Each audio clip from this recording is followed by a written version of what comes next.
A Comissão do Trabalho, da Previdência e da Assistência Social realizou audiência pública para debater desafios e direitos das pessoas com TEA, o transtorno do espectro autista. A reunião ocorreu no dia 2 de abril, data que marca o Dia Mundial de Conscientização sobre o Autismo. E esse foi exatamente um dos pontos centrais da audiência, lançar luzes sobre o TEA e sobre as múltiplas demandas das pessoas que convivem com essa condição. Falar e dar visibilidade é tudo para nós. É muito importante.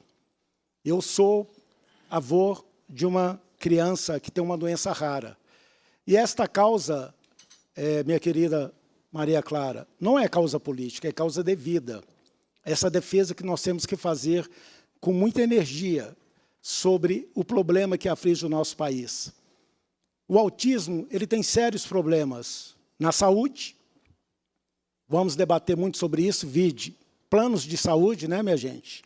Se negam a aceitar pessoas com autista, se negam a fazer o pagamento do tratamento necessário para as pessoas com autista, o serviço público, a educação, né? As escolas se negam a receber os alunos com autismo, se negam a ter profissionais especializados para o tratamento. E eu sempre falo uma coisa aqui muito importante, sabe? Nós não estamos pedindo favor algum. Nós temos que exigir os direitos. São brasileiros e têm os mesmos direitos de qualquer cidadão. Então, a nossa função aqui na Assembleia de Minas, além de legislar, é fazer uma cobrança muito ativa sobre esses direitos das pessoas. Essa é uma questão que nos obriga a conversar sobre esse assunto todos os dias. O autismo hoje está presente na sociedade, está presente na nossa casa. Hoje, a cada 36 crianças que nascem, uma tem o transtorno. Isso é muito grave, isso é muito sério. Quando nós não estamos preparados para enfrentar essa questão. E nós precisamos fazer audiências como essa, não só aqui na Assembleia, mas em todo o Estado, para que a gente consiga causar uma experiência melhor para as escolas, uma experiência melhor para a sociedade, uma experiência melhor para os pais que têm crianças com esse transtorno dentro de casa. Este psiquiatra listou uma série de dimensões da vida cotidiana que impõem dificuldades adicionais a pessoas com TEA, a começar, ainda na infância, pela questão do direito à educação. São poucas as escolas que realmente realizam uma educação inclusiva de qualidade. Infelizmente, é isso. Tá? Apesar de que a lei existe, são poucas escolas que praticam a lei, que seguem a lei. Tá? Mesmo que a legislação da inclusão já tenha hoje 15 anos. O processo de inclusão das pessoas com TEA no sistema típico de ensino recebeu críticas de outros participantes da audiência, como a da Gabriela.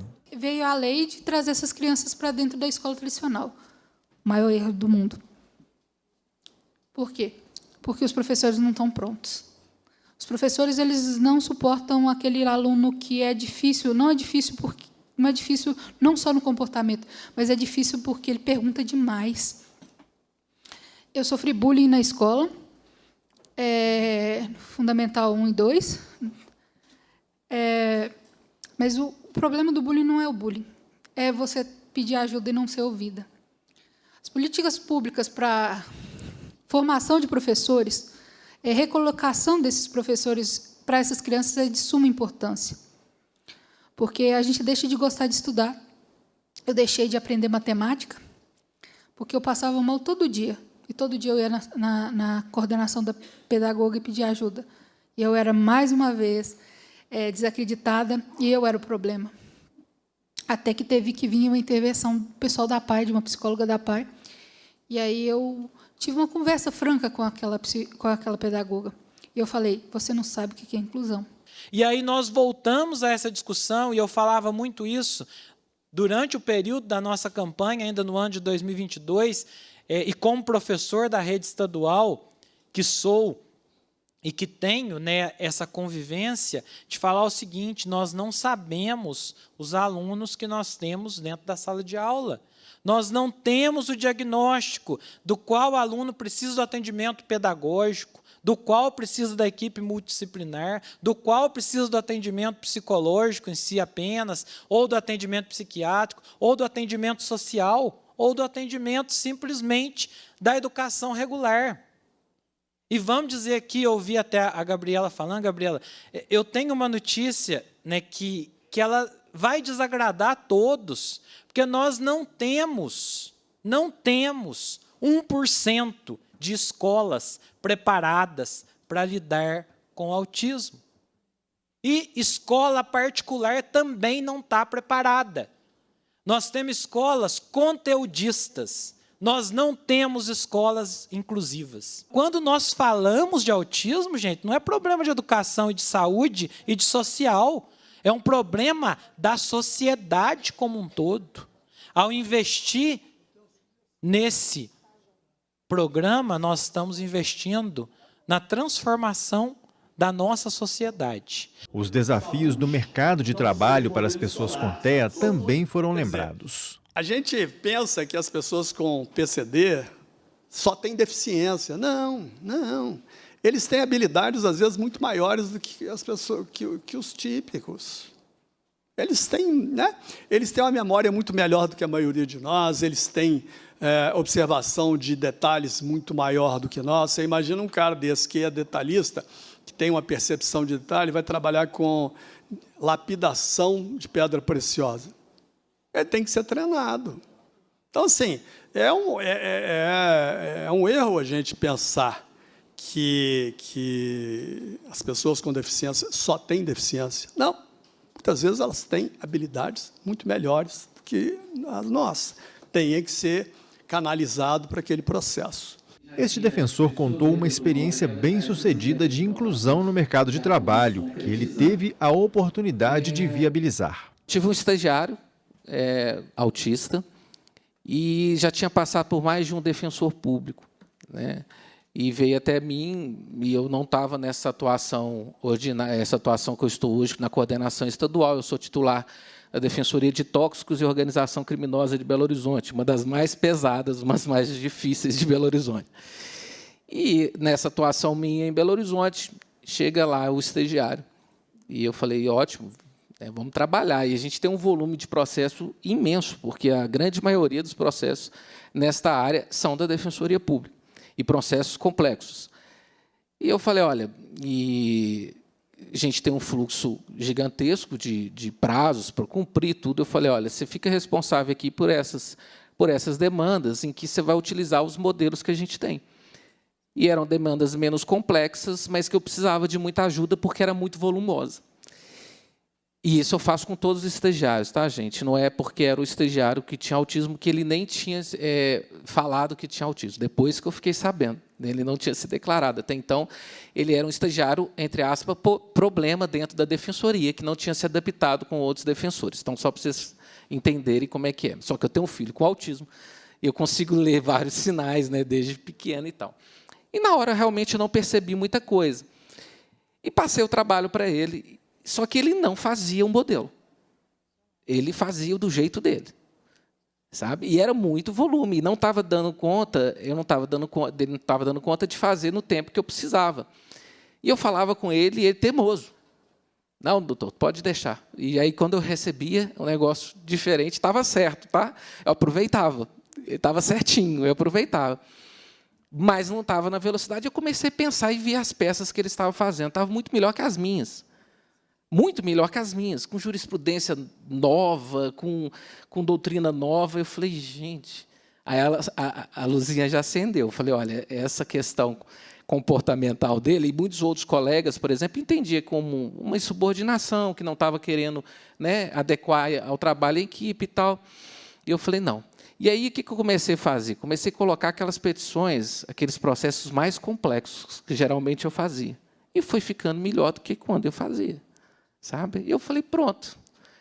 Resolveu minha vida muito melhor, porque eu pude passar aquele trabalho, que é um trabalho de massa, para outros para poderem fazer, e ele começou a fazer minhas peças.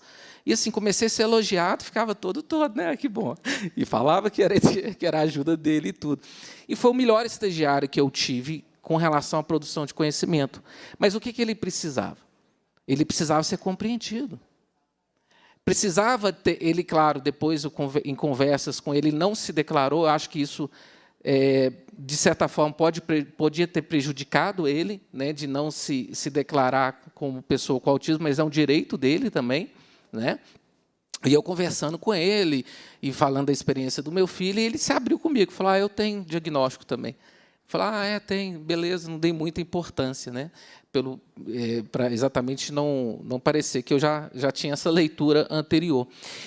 Mas ele, estimulado do jeito certo e aproveitado do jeito certo, foi o melhor estagiário que eu tive. E falta esse conhecimento que o Dr. Walter trouxe, né?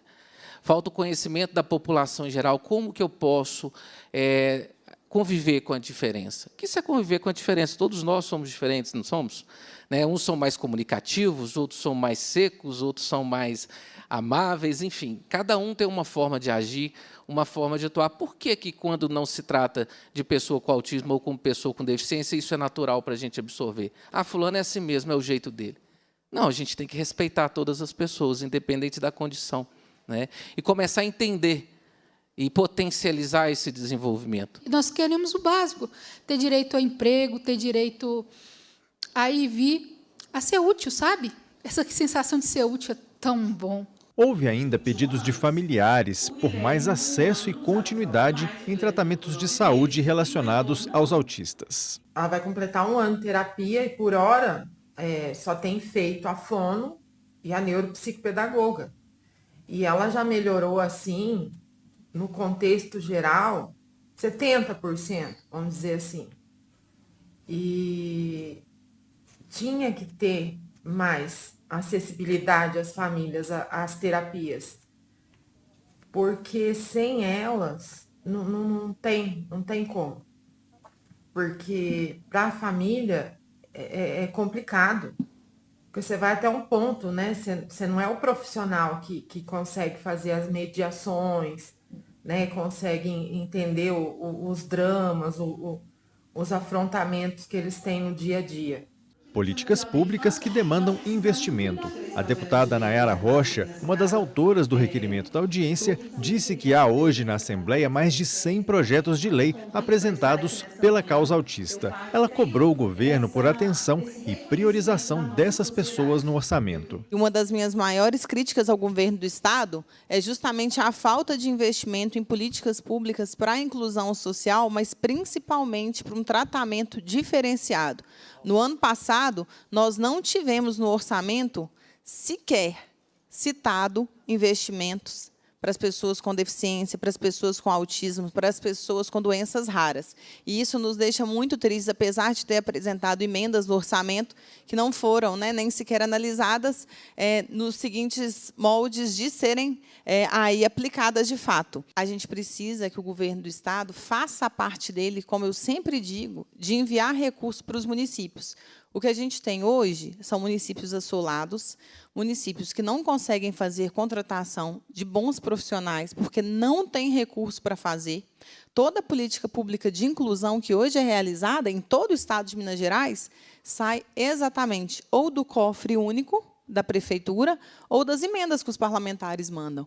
E o governo do Estado precisa de ter esse olhar atento para que a gente possa, cada vez mais, trabalhar pela inclusão social, mas, principalmente, para dar oportunidade para as crianças, para os adolescentes, para os adultos. Argumentos referendados pela outra autora do requerimento da audiência, a deputada Maria Clara Marra, que é coordenadora da Frente Parlamentar de Defesa das Pessoas do Espectro Autista. Ela, inclusive, cobrou a SEDESE, a Secretaria de Desenvolvimento Social, por mais informações que possam nortear a formatação de políticas públicas às pessoas com TEA. Queria corroborar aqui a sua afirmação acerca da omissão do governo do Estado. O Dr. Walter foi muito feliz em trazer aqui um recorte do site da SEDESE e uma informação que fica aqui para a nossa reflexão. A CEDESE foi provocada por nós, pela Frente Parlamentar, a fim de que pudesse fornecer, no mínimo, uma métrica, né, uma quantificação de qual é o tamanho do nosso público autista. Quantas são as pessoas para quem a gente precisa destinar as políticas públicas e até hoje não foi respondido. Exatamente. Então, nós estamos aqui às cegas, né, quanto ao governo do Estado. Infelizmente, nessa questão, a CEDESE ainda precisa melhorar muito. É um trabalho que nós temos movido a muitas mãos aqui dentro dessa Casa Legislativa, mas também fica imputada a responsabilidade do governo do Estado nesse sentido. É dizer que nós estamos diante de um desafio grande, que não é só de discutir as políticas, é daqui para frente discutir investimentos. Eu acho que, para além de só discutir as políticas, todos os anos, a gente sentar para discutir, né, para conscientizar, não. Nós precisamos, a partir de agora, ter uma vocação, sermos mais vocacionados a discutir investimentos.